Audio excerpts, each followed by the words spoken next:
A stupid man's report of what a clever man says can never be accurate, because he unconsciously translates what he hears into something he can understand.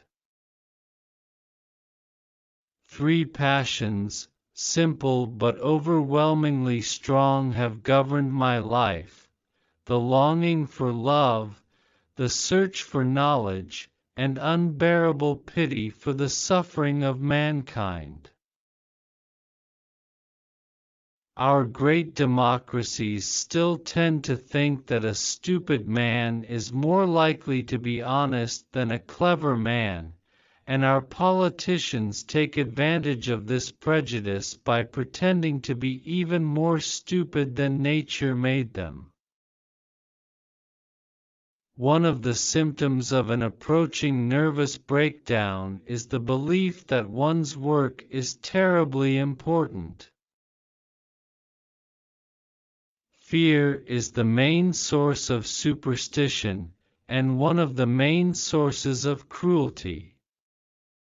To conquer fear is the beginning of wisdom. To teach how to live without certainty, and yet without being paralyzed by hesitation, is perhaps the chief thing that philosophy, in our age, can still do for those who study it.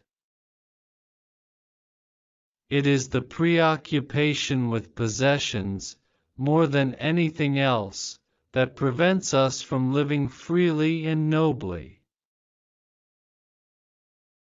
Those who have never known the deep intimacy and the intense companionship of happy mutual love have missed the best thing that life has to give.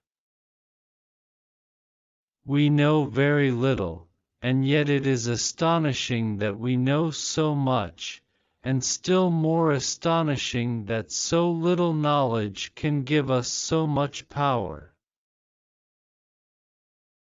One should as a rule respect public opinion in so far as is necessary to avoid starvation and to keep out of prison, but anything that goes beyond this is voluntary submission to an unnecessary tyranny, and is likely to interfere with happiness in all kinds of ways. The fact that an opinion has been widely held is no evidence whatever that it is not utterly absurd. Indeed, in view of the silliness of the majority of mankind, a widely spread belief is more likely to be foolish than sensible. One of the painful things about our time is that those who feel certainty are stupid, and those with any imagination and understanding are filled with doubt and indecision.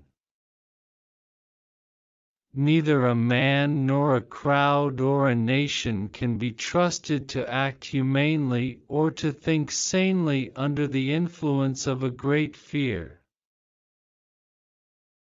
The opinions that are held with passion are always those for which no good ground exists. Indeed, the passion is the measure of the holder's lack of rational conviction. Opinions in politics and religion are almost always held passionately.